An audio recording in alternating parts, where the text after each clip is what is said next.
Hello everyone and warmly welcome है आप सभी का आईएफएस के इस शानदार प्लेटफॉर्म के ऊपर। और जैसा हम हमेशा बोलते हैं कि आईएफएस जो है एक आउटकमिंग इंस्टीट्यूट है, तो सेम चीजें 2025 में भी सेम मैनर में हैपन हुई है। आईआईटी जाम बीटी का रिजल्ट लगा है और उसी के साथ साथ आईएफएस के कुछ बच्चों ने जो है बहुत ही शानदार परफॉर्मेंस दिया है इस साल भी।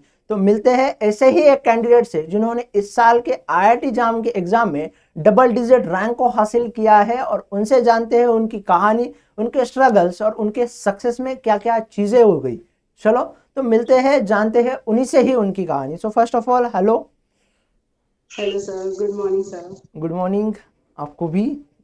तो आपका नाम बताओ फर्स्ट ऑफ ऑल पहले। तो मेरा नाम आस्था सिंह है और मैं रांची से हूँ। अच्छा, तो आपका नाम आस्था सिंह है, आप रांची झारखंड से हो। ओके। यस तो आपका रैंक कितना रहा है आईआईटी जाम बीटी में? Sir, all India rank 23। ओहो, ऑल इंडिया रैंक 23, ये बहुत बड़ी बात है। फर्स्ट ऑफ ऑल आपको कॉन्ग्रेचुलेशन, बहुत सारा कॉन्ग्रेचुलेशन फ्रॉम मी, पूरे आईएफएस फैमिली की तरफ से, आपके पूरे फैकल्टी की तरफ से। Thank you sir, thank you so much, thank you so much. तो फिर मैं ये कहना चाहूँगा आपसे आस्था जी कि जब आपने आपका रिजल्ट देखा तो फिर आपकी क्या फीलिंग रही थी, आपके घर वालों की क्या फीलिंग रही थी, आपके दोस्तों की क्या फीलिंग रही थी? सर, पहले तो रिजल्ट एक्सेप्ट करना मेरे लिए बहुत मुश्किल था। मेरे को बिलीव नहीं हो रहा था कि मेरा इतना रैंक आ सकता है। मेरे को बहुत टाइम लगा उसको पहले एक्सेप्ट करने में। तो फिर जब वो चीज हो गई कंफर्म कि हाँ मेरा 23 रैंक आया, तो फिर मैंने फैमिली को बताया, तो वो भी बहुत खुश हुए कि ऑल इंडिया रैंक 23 तो बहुत बड़ी चीज है। सब बहुत खुश थे सर इसमें। तो फिर मैं आपसे ये एक सिंपल सवाल पूछूंगा कि जो आपने पूरा मेहनत की होगी एक साल डेढ़ साल की, और जब रिजल्ट लगा तो फिर वो मेहनत का क्या लगा, फिर उसके लिए क्या फीलिंग थी आपकी? तो पूरा 1 डेढ़ साल की 2 साल की जर्नी थी। लास्ट के 8 मंथ्स फुल फ्लेडेड मैंने जैम के लिए दिए।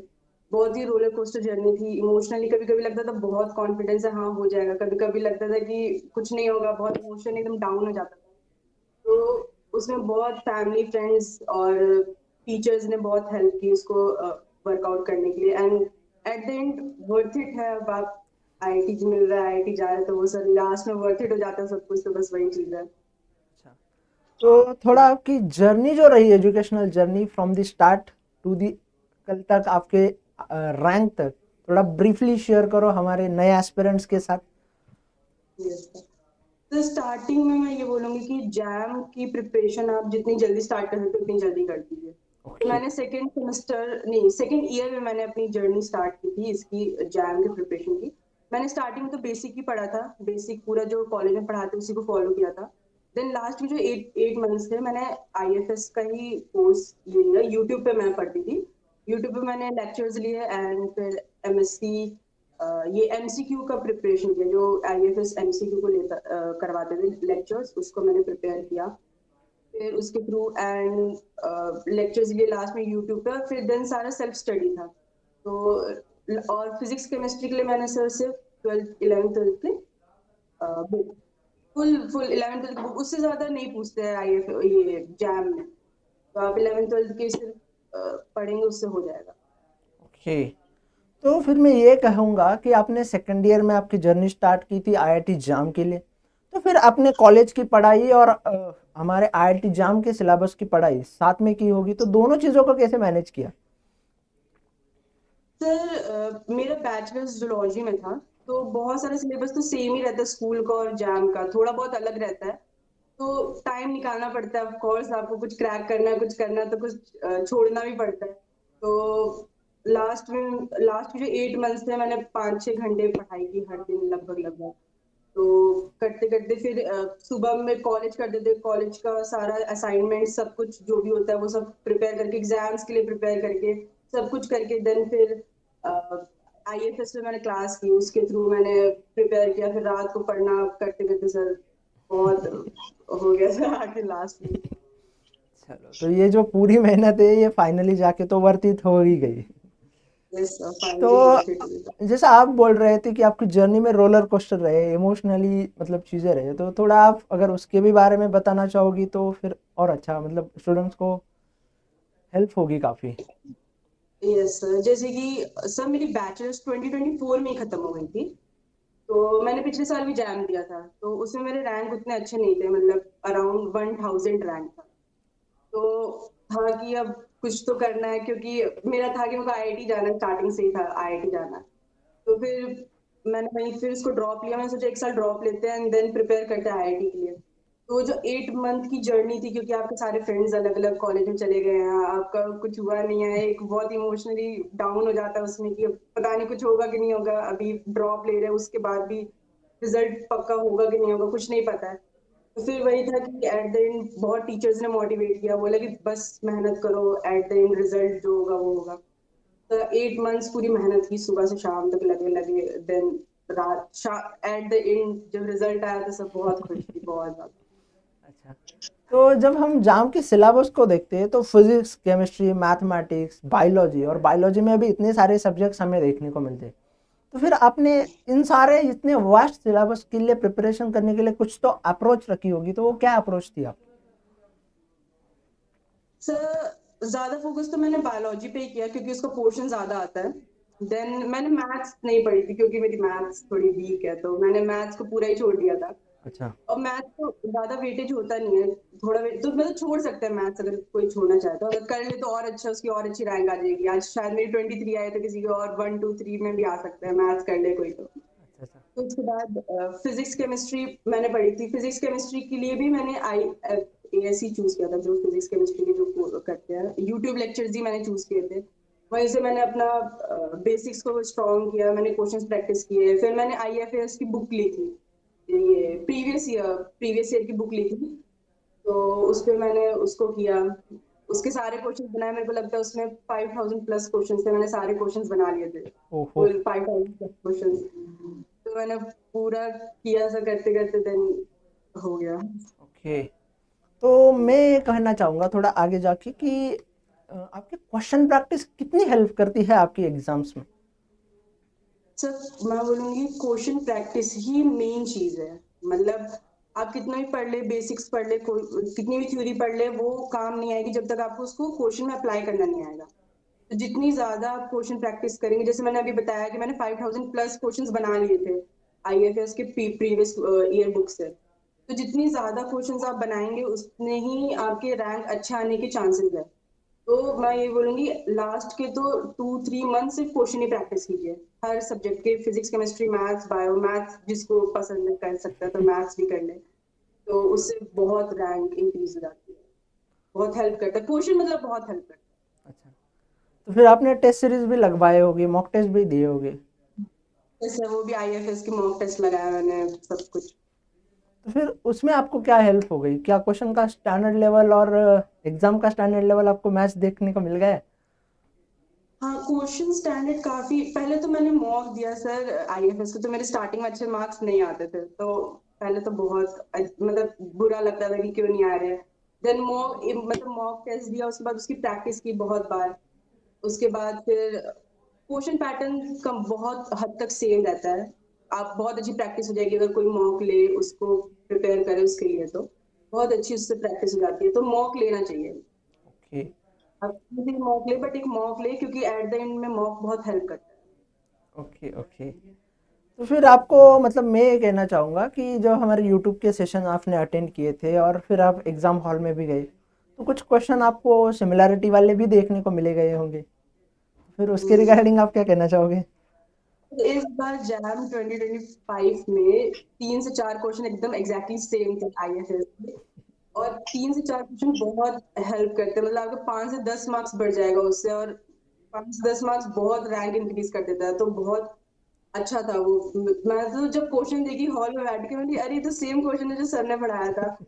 तो वो बहुत बहुत हेल्प किया, उसकी वजह से भी सर रैंक इंक्रीज हुआ है, वो भी एक रीजन।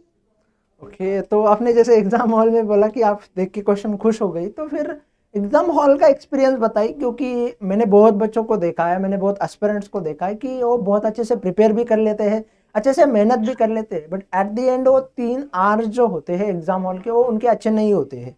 तो फिर उसके रिगार्डिंग आपका हम्म। क्या सजेशन रहेगा कि वो 3 आवर आप कैसे दे दे? तो मेरे को लगता है कि कॉन्फिडेंस बहुत इंपॉर्टेंट है। अगर आपका कॉन्फिडेंस डाउन हुआ तो आप कितना भी पढ़ ले, कितना भी कुछ कर ले, वो कुछ भी नहीं होने वाला है।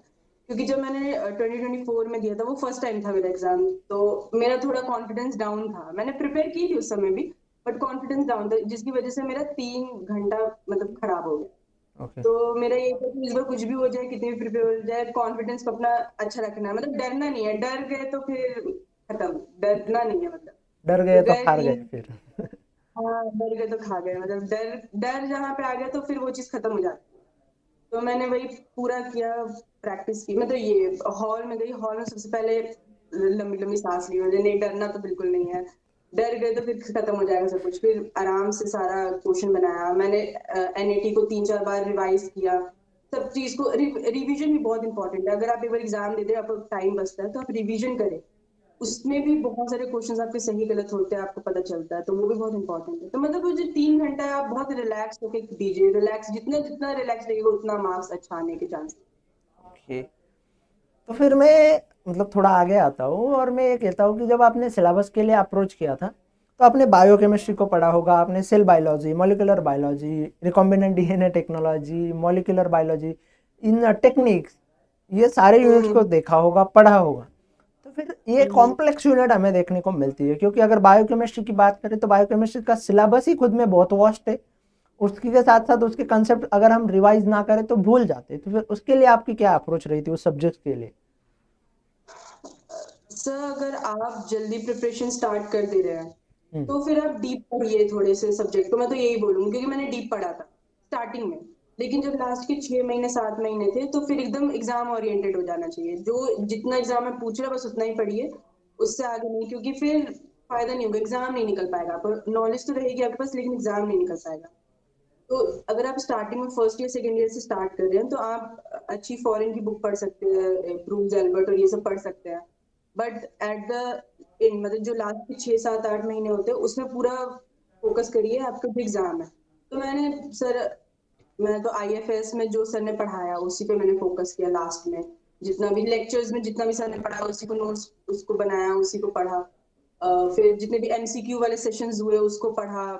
उसी को मतलब उसी को प्रैक्टिस करते गई, एक बार किया, 2 बार किया, फिर at the end at the end 23 आ गए। एट द एंड मतलब एट द एंड निकल के एग्जाम, तो सब वर्थ इट हो गया सब कुछ। ठीक है, तो वो अच्छी बात। तो फिर फिजिक्स केमिस्ट्री और बाय मतलब हाँ ठीक है, फिजिक्स केमिस्ट्री के लिए आपने क्या किया था, क्योंकि मैथमेटिक्स तो आपने छोड़ दिया था जैसे आपने मुझे बताया। हाँ, फिजिक्स केमिस्ट्री के लिए मैंने अपनी एनसीईआरटी को फिर से खोला। 11th 12th की एनसीईआरटी मैंने बोला खोलते हैं, अब इसको पढ़ते हैं, बहुत टाइम हो गया। तो उसको फिर से मैंने सारा रिवाइज करना स्टार्ट किया। मेरे पास नोट्स थे स्कूल के टाइम पे, जो नोट्स वगैरह बनाए थे, मैंने उसी को रिवाइज किया। फिर मैंने वही एमसीक्यू वाले सेशंस लिए यूट्यूब से ही। तो फिर हो गया था सर। उतना मतलब नहीं था, फिजिक्स केमिस्ट्री में उतना नहीं हुआ दिक्कत। ओके, मतलब सभी चीज़ें आराम से इत्मीनान से आपने डिस्कस मतलब की, तब जाके आपको जो है ये रैंक हासिल होते हुए देखने को मिला। तो फिर मैं आपसे ये कहना चाहूँगा कि जो आगे आने वाले एस्पिरेंट्स हैं, नए एस्पिरेंट्स हैं, तो जैसे आपने बोला कि क्वेश्चन प्रैक्टिस भी बहुत ज़्यादा मैटर करती है, उसी के साथ साथ एग्जाम हॉल का रिलैक्सनेस, आप जो रिलैक्स फील करते हो वो भी मैटर करती है। थर्ड वन चीज़ है कॉन्फिडेंस भी मैटर करती है। उसी के अलावा आप कुछ नए प्रिपरेशन करने वाले दोस्तों के लिए, गैट बी के एग्जाम को प्रिपेयर करने वाले बच्चों के लिए आप क्या कहना चाहोगे? सर, नोट्स बनाना भी बहुत इंपॉर्टेंट है। अगर आप नोट्स नहीं बना रहे तो वो फिर बेकार है। नोट्स बनाना बहुत इंपॉर्टेंट है। मतलब ऐसा नहीं कि आप यूट्यूब से पढ़ रहे तो बस देख लिए, 1 घंटा 2 घंटा का वीडियो है तो बस आप देख के छोड़ दिए। नोट्स बनाना बहुत इंपॉर्टेंट है, उसको रिवाइज करना बहुत इंपॉर्टेंट है। और एमसीक्यू बनाना इंपॉर्टेंट है, जितना भी पीवाईक्यूज बना सकता है वो इंपॉर्टेंट है। उसके बाद जितना ज्यादा आप एक टॉपिक, जो आपका वीक टॉपिक है, जैसे कि किसी का बायोकेमिस्ट्री वीक होता है, किसी का कुछ अलग अलग चीज वीक होता है, उस पे मेन फोकस करना बहुत इंपॉर्टेंट है। ऐसा नहीं कि जो आपको पसंद है, जैसे माइक्रोबायोलॉजी मेरे को पसंद है, मैं माइक्रोबायोलॉजी पढ़ रही हूँ क्योंकि मेरे को अच्छा लग रहा है, ऐसा नहीं। क्योंकि सारे पोर्शन से क्वेश्चन पूछते हैं, तो आपको सबकी नॉलेज होनी चाहिए। तो ऐसा नहीं कि जैसे आपका बायोकेमिस्ट्री वीक है तो आप उस पर भी फोकस कीजिए, थोड़ा बहुत पढ़िए उसको भी। तो ये भी बहुत इंपॉर्टेंट है। बच्चे छोड़ देते हैं, जैसे स्टार्टिंग में मैं भी छोड़ देती थी, छोड़ो बाद में करेंगे, लेकिन बाद में पता चला नहीं, छोड़ के कोई फायदा नहीं है, करना पड़ेगा। फिर करते करते करते करते एक एक दो बार दिक्कत होती है, उसके बाद फिर समझ में आ जाने लगता है। कोई भी टॉपिक को एक दो बार के बाद समझ में आने लगता है। यही। तो बहुत अच्छी बात है आपने ये जो बताया।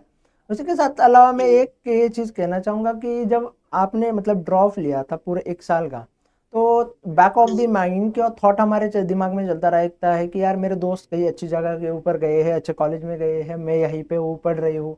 तो फिर उस जो नेगेटिविटी है उसको आपने कैसे अप्रोच किया? उसके लिए क्या आपके थॉट रहे दिमाग में? तो बहुत टफ था वो, उसको कभी कभी उसके साथ चलना ही पड़ता है। मतलब अगर आपको नेगेटिव थॉट आ रहा है तो एक टाइम के लिए आपको छोड़ना ही पड़ता है और मेहनत करनी पड़ती है। तो वही चीज था कि हाँ, नेगेटिव थॉट तो बहुत आए। ये 8 महीना इजी नहीं था, अभी लास्ट में लग रहा है बट इजी नहीं था। बहुत सारे नेगेटिव थॉट्स थे, सब कुछ था, बट टीचर्स, फैमिली, फ्रेंड्स सबने बहुत हेल्प किया, मोटिवेट किया। एंड बहुत सब बहुत खुश भी थे सर, सब खुश थे। चलो, तो आपने बहुत अच्छी-अच्छी बातें बताई, आपका नॉलेज, आपकी जर्नी, आपका एक्सपीरियंस काफ़ी बेहतरीन था और आपने बहुत अच्छे से मेहनत की थी, अच्छे वे से डायरेक्शनल मेहनत की थी, जिसका आपको बहुत अच्छा फ़ायदा होगा। आपका बेहतर रैंक भी आ गया और होपफुली मैं ये बोलूँगा कि आपका जो है वो अच्छा आईआईटी में तो मिल ही जाएगा। आपका जो भी ख्वाब हो आपके फ्यूचर के लिए, तो हर एक ख्वाब मुकम्मल हो। मेरे साइड से, पूरे आईएफएस फैमिली के साइड से आपको बहुत सारी शुभकामनाएँ देता हूँ आगे आने वाली जर्नी के लिए। So thank you so much for sharing your all the things with us. Thank you, Astaji. Thank you once again. Sir thank you.